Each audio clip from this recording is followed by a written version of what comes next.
It's time to give a full update on the Chicago Cubs TV situation. It's not great.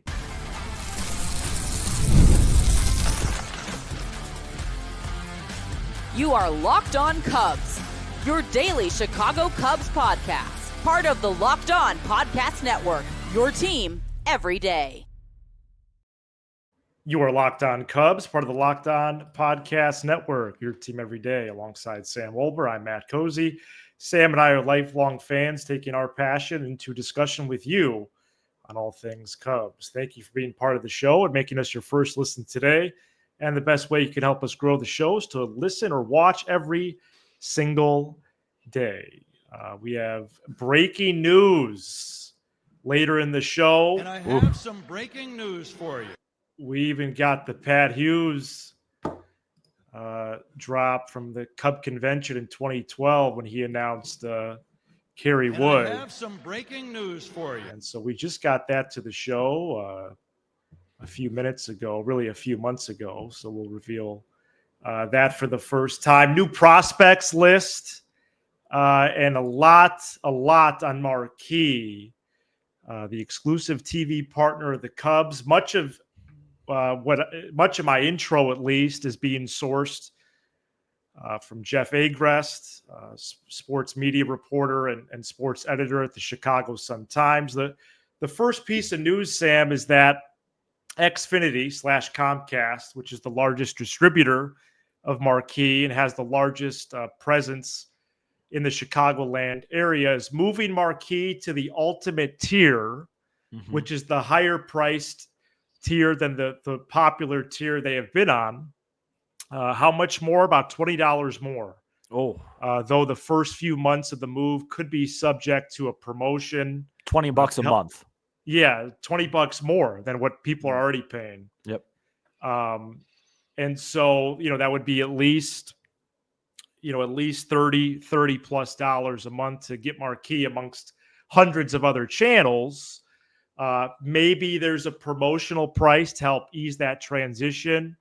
No one has commented on this, as the Cubs are still working on how to communicate it to fans. The calendar is not on their side because the first game is less than 2 weeks away, but okay. According to the Sun-Times, the Cubs expect to lose viewers because of this, which is a bizarre sentence. No, it isn't, though, but keep going. One part of the Cubs communication will likely be a big push to the Marquee app, which fans can buy directly for, coincidentally or not, $20 a month, and then either watch on their phone, tablet, laptop, or stream on the so-called connective TV platforms, the four major ones: Roku, Amazon Fire, Samsung Smart TV, or Apple TV. Sam, there's a lot here.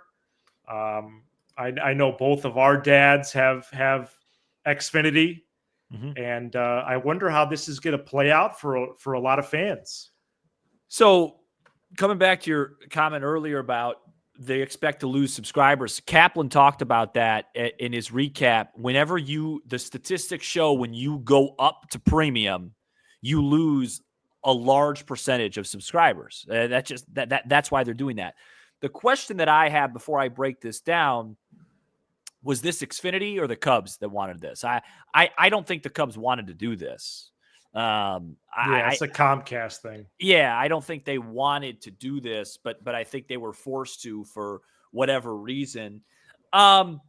This continues to be a bad situation. There's no other way to sugarcoat it.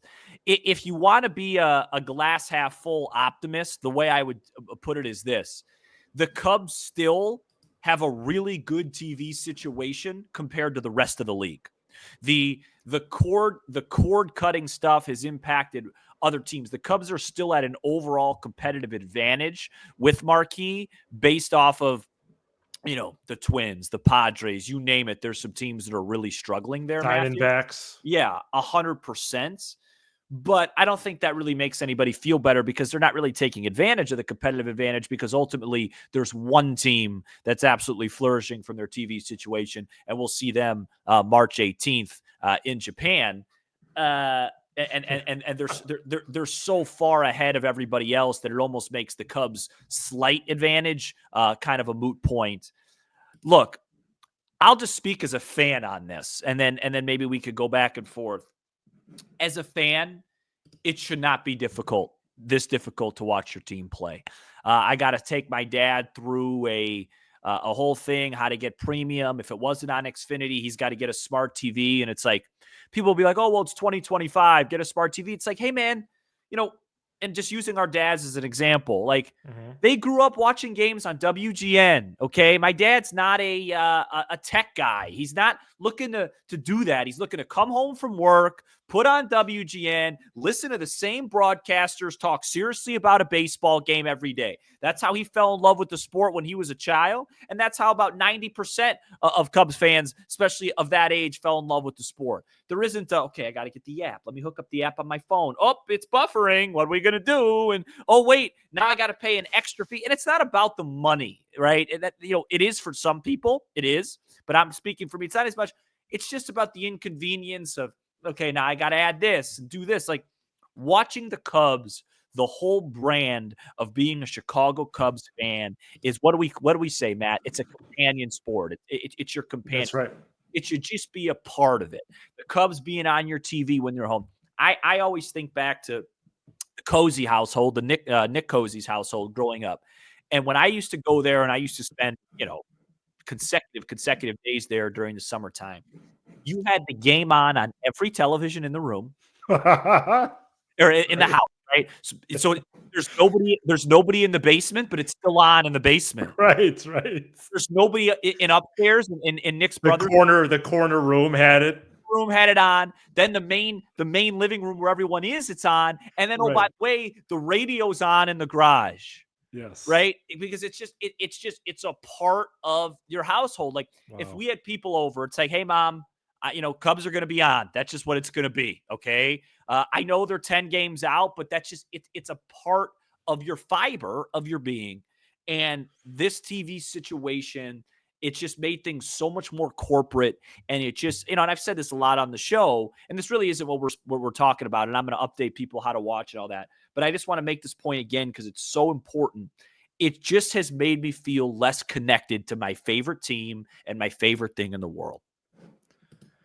The Twins, Rockies, Padres, D-backs, and Guardians television has all been taken over by Major League Baseball, which basically means those teams get next to nothing from TV, which has been such a great source of revenue in baseball because of the local feel for it and really the inventory of games. Marquee still has distribution, right? They'll still be on Xfinity. They're on DirecTV. They're on Fubo. They still have advertising, although it's minimal because it's repetitive. And they have the Direct app. It's just not as much money as was forecasted back in 2019. They missed out on the TV boom. COVID hit. And now there are plenty of other factors as well. But I think the biggest part for me of Jeff Agrest's report from the Sun-Times, that he's been very kind interacting with me through email. Me too. Marquee and their broadcast partner is this company called Sinclair. Yeah. And I'm going to read directly this paragraph. Quote, Sinclair's joint venture with Marquee hasn't been nearly as successful as the media company hoped, and it's looking to get out of its contract, which could prompt a legal fight, close quote. A couple things here. One, the terms of their deal, whatever it is, unknown. However, what is known is that this is no longer a profitable venture. And despite that, Sinclair is still on the hook for rights fees to Marquee, which then, in theory, go back to the Cubs. Folks, I don't care how much cable cord cutting there's been. I don't care whose fault it is. But if this is no longer a profitable venture on the TV station of one of the most popular sports franchises on the planet Earth, that is a major failure. And I've had time to think about it because this story came out a week ago. That's a major failure. Major. There's no other way to put it. Yeah, I think I think that it is, and I just think the Cubs miscalculated this. I mean, we've talked about it. They miscalculated how much people would love watching the Cubs stuff, and then the network itself. I mean, let's just go to spring training. It's The supposed network itself doesn't even do Cubs. You want me It to doesn't read even do tomorrow's Cubs. schedule? Yes, please. Okay. Thursday's schedule will have 6.5 of the 24 hours covered by the Cubs. Right. That's 27% of the broadcast day. 3 hours of spring training, compound podcast 2 separate times for an hour, half-hour Cubs weekly podcast, and finally, to round out the 6.5 hours, 1 hour of a show, something called The Remarkable Life of Ron Santo. Okay, that's 27% of the day. That's Cubs related on the Cubs channel. They don't even have the Cub game on tomorrow? That's 3 hours. Oh, okay. Yeah.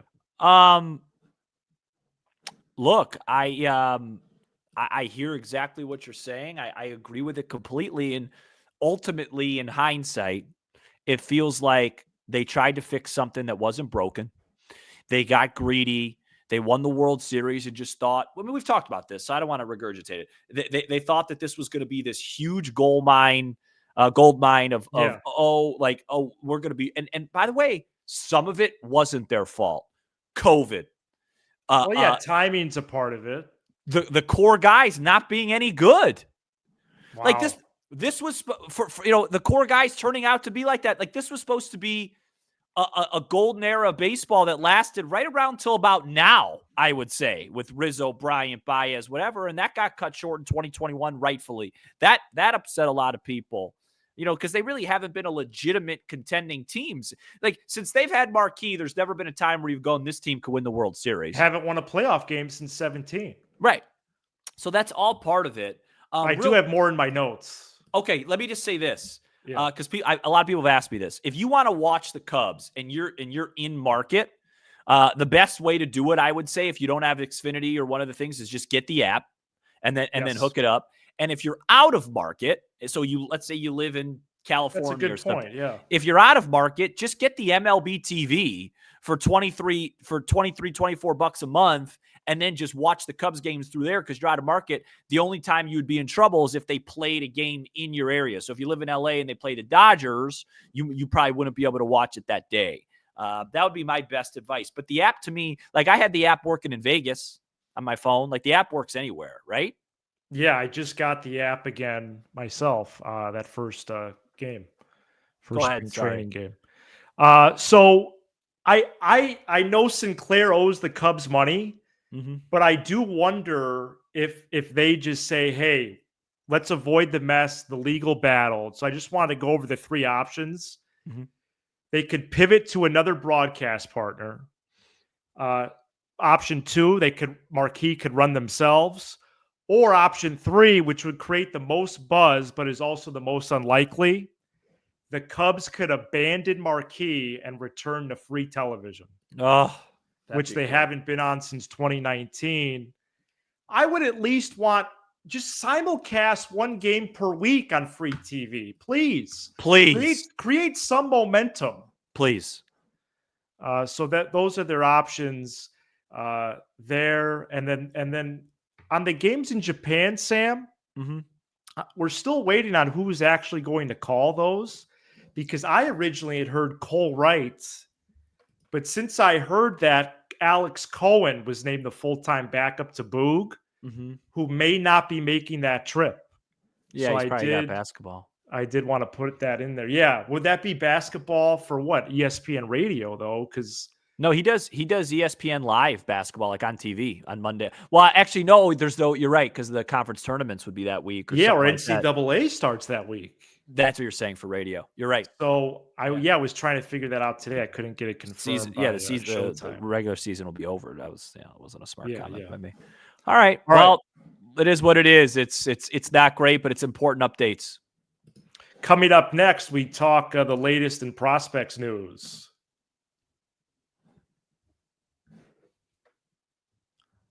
MLB Pipeline put out a new top 30 prospects list for all 30 teams, and the Cubs have their list updated. Sam, I know that list is in front of you. I haven't seen it yet. I'd like to guess the top 5.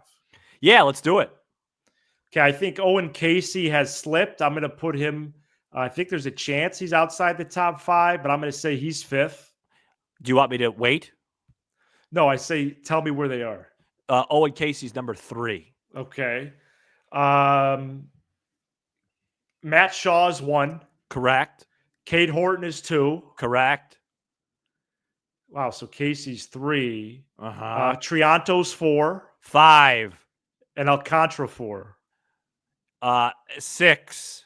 What? Hold Yeah. on. Who's 4th? Oh, you're forgetting a guy. Really? Yeah, he's a really good pure offensive player and plays a premium position where if he could play that position and throw out base runners, he could be the next Pudge Rodriguez. Moises Ballesteros. Yeah. Oh, wow. Yeah, so Well, that's a good frontline group. Matt Shaw 1, K2, Casey 3, Moises 4, Triantos 5, Alcantara 6. Just round out the top 10. Rojas 7, Birdsell up to 8. Fernando Cruz, a shortstop, 18-year-old 9. Jackson Wiggins 10. Christian Hernandez, a lot of people have forgotten that name. He's had a nice spring so far. He's 11. Some honorable mentions. Jonathan Long 13, just because he's an older prospect. I really like what I've seen from him so far, and I know Council likes him. Jack Neely, remember him? They got him in the in the trade. What was that, the lighter deal? Deal with Ben Cowles. He's 16th. Ben Cowles is 22. Okay. Christian Franklin, 25. Gage Workman, just because he's 25 years old, rounds out. He's number 29 on that list. Look, this not a lot of pitchers on there. Well, yeah, I mean, there's a really good pitcher over in L.A., Jackson Ferris, but, you have to make trades certain times. There's some guys on here, Drew Gray, 26, pitcher, Jack Neely, Cepeda. I don't see Palencia anymore. Maybe he does. Maybe he graduated. Definitely, yeah. But yeah, it's not loaded with great pitchers. There's no question about that. I think it's a good system. I wish we could talk to Lindsay about this. I would love to hear where he has it. I wonder if is it still a unanimous top third system? It's a great question. I don't know. Probably not. I think it's in the top half still. Yeah. Oh yeah. Yeah. But you got to remember, like, in 2 months it won't be because Shaw will be gone. Mm-hmm. And I obviously, and I know this will be in the comments as it should be. Cam Smith, probably where would he have slated just to play the game? I'll go as far as to say he'd probably be 2 or 3. To be honest with you, he was definitely top 6. To be honest with you, he might have been 2. Right. And that's the price you pay for a guy like Kyle Tucker, and that's why one of the many, many reasons why this season is so paramount to be really good and cash a division title out of it, because you gave up one heck of a baseball player or one heck of a prospect in Cam Smith. Casey, you look at these guys, Alcantara, I'd like to see some of them, Matt, perform this year. Obviously, Shaw being the headliner. You mentioned Cade in your bold predictions. Casey, probably not as much Ballesteros, but Triantos soon. These guys, none of them in the top 5 or 6 are projects. They're all they're on the cusp for the most part. They are, yeah. Yeah, the AAA Iowa roster is going to be loaded, yeah, especially offensively. Yeah.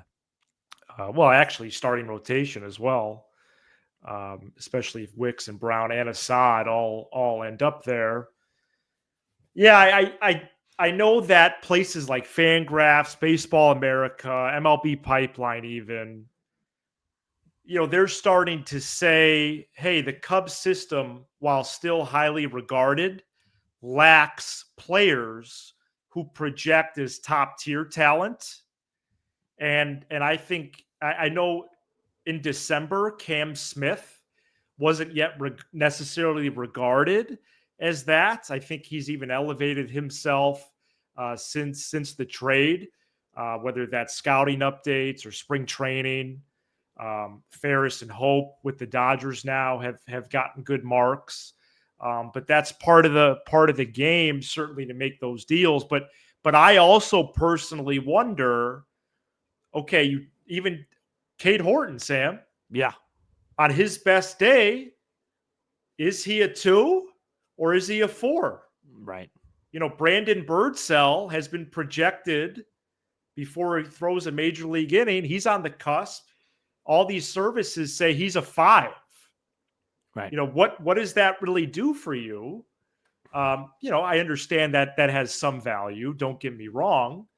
But these lists and projected ceilings or kind of levels, tier levels, really has narrowed my focus to someone like Kevin Alcantara, because all these lists say that if he really hits well, he would be the person that could become one of the larger names out of all these guys. Well, yeah. So Baseball America, it just about a month ago did their farm system rankings. I have it in front of me.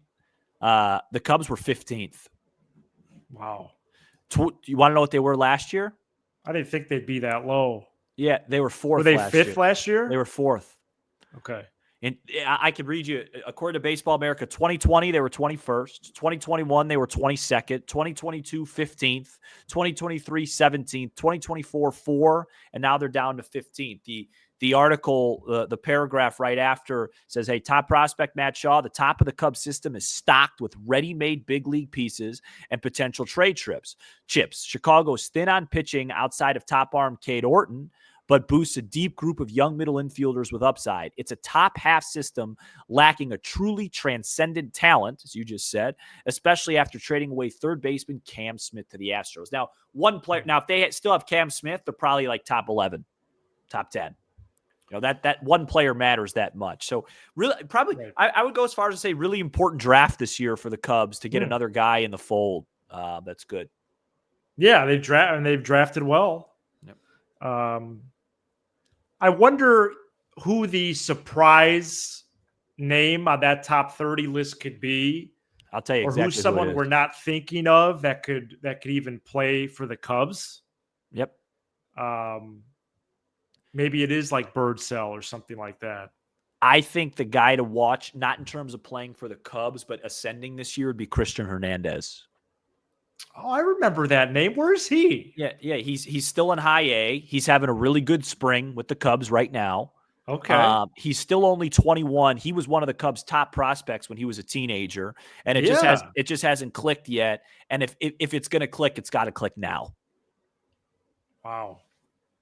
Where is he on the top 30? 11th. Okay. Sam, do you remember Ed Howard too, shortstop? Yeah, I saw him having at bat the other day. Chicago kid. He's not in the top 30 though, I don't think. I don't think I read his name. No, he hasn't had much of a injuries pro career yet, so hopefully he could rebound from that.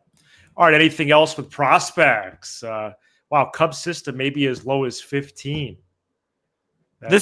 Hey, we've been really positive, folks. Very newsy day here. Little bit of a come back to earth show today, and I'll be solo tomorrow, and I'm going to bring some positivity. Okay, good. All right, coming up, we have a big show announcement. Stay tuned. This episode is brought to you by Wonderful Pistachios. Looking for a snack that's both delicious and nutritious? Crack into a good source of protein with Wonderful Pistachios. Wonderful Pistachios is one of the highest protein nuts. Each 1 ounce serving has 6 grams of protein, giving you over 10% of your daily value. Plus, they're packed with fiber and better for you unsaturated fats to help keep you feeling fuller longer. Personally, I love the no shells variety. It's the perfect grab and go snack for busy days. Right here, and I've upgraded to the bigger bag, I have the chili roasted flavor that I have been loving for quite a while now. I'm a grazer throughout the day, guys. I don't have time for a full meal in the middle of work. So if I'm in between meetings or equipment runs, these little green wonders pack the protein punch I need to get me through the day. And I can't recommend the chili roasted kind enough. It is absolutely packed with flavor. So get snacking and get cracking with a snack that packs a protein punch. Visit wonderfulpistachios.com to learn more. All right, last segment here on Locked On Cubs. Big one. Thursday episode, and the news, the big news is that I am going to be a dad. Whoa, wait, that's it? And I thought we would that's get the a little. news. I thought we would get a little drum roll or something. That's the big news, and I have known this since the fall. Mom is doing well, healthy, challenging first few months, good momentum recently, and baby Cozy is due in mid-June, and there is some clothing that's been acquired already. Wow. This is a baby Cubs jersey right here. How, Look at this. So congratulations publicly. Obviously, I've known this news for quite a while. Right. It's so cliche for me to get the kid a Cubs thing, but I have to do that. I mean, thought you might, yeah. Yeah, right. I mean, so now I know I can't get a blue jersey. So maybe I go pinstripes. Maybe I go road grays. I'll say this: I'm not gonna get a jersey with a name on the back. You know what I mean? That would be kind of, you know what I'm saying? A player's name? Yeah, like I think Kira would kind of be turned off by that. I just like you got your kid hanging around in a Swanson jersey at 3 months old. That just seems unnecessary, doesn't it? It does. Yeah, they grow out of those quick. Yeah, well. No, and they do. I know that. Well, congratulations on that. Obviously, I have a couple comments. Number one, when this baby is born, the Cubs better be a first place team. Right. Well, that's true, actually. Mid-June's no joke. They better be in the thick of it. Let's put it that way. Yeah. And I will say, not that I am superstitious or anything, but over the past couple years, when you've taken a week or two off, the Cubs seem to play winning baseball. So maybe they went undefeated last night. So maybe when this baby's born, we'll go on. He'll spark like the baby will spark like an 8 out of 10 streak or something like that. Correct. But no, in all seriousness, I'm excited to see you be a dad, and it'll be good. Be good. Yeah, stuff. well, those couple weeks I'll be out. I could see an 8-2 stretch, maybe even like a 9-3, something like that. Yeah. And so always appreciate Sam, your flexibility over the years, and especially coming up. Wow, this is a big one. It's gonna be a lot of flexibility. It's gonna be like the teacher's out of town. I'm gonna have the class to myself. Right. We might do some things that are a little unconventional here, and it's gotta. My goal is to just try not to overreact and just, hey, let's just take it one day at a time and play good baseball. Matt, by the way, as I look out the window and it's snowing, I really think we should consider an Arizona trip next year. That'd be nice. Yeah. I mean, granted, it might be different with a little kid here. Well, we need to go to spring training together at some point. Yes. Is there anything on the back of that jersey? The little baby jersey? Nothing on the back. But this is the real deal, man. This is majestic. Anything you'd like to share? Like biggest thing you're excited about, or is that not appropriate? I'm excited for it all. There's moments of nerves certainly, and things like that, but I think there's also an element to, hey, let's get to June, in many ways. But yeah, so excited. Just wanted to announce that on the show. So. Yeah, you've been really calm. If I didn't know calm, if I didn't know the news, I wouldn't know that a baby's coming. Sure. Folks on audio, Matt continues to just flash the baby jersey. I got Scott's kid a couple of Cubs things when he was. So who born. do you think will win the fifth starter's job later this month? All right. Thank you so much for checking out this big day episode. for the Bears, by the way. We are here. Oh, okay, yeah, they get a couple of linemen. It's a big day. Hey, we are it's here an all-pro.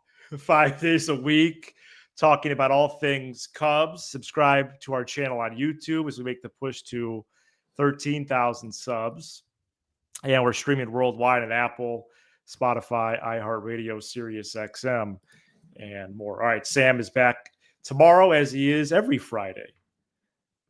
He's Sam Olber. I'm Matt Cozy. This is Locked On Cubs. Go Cubs.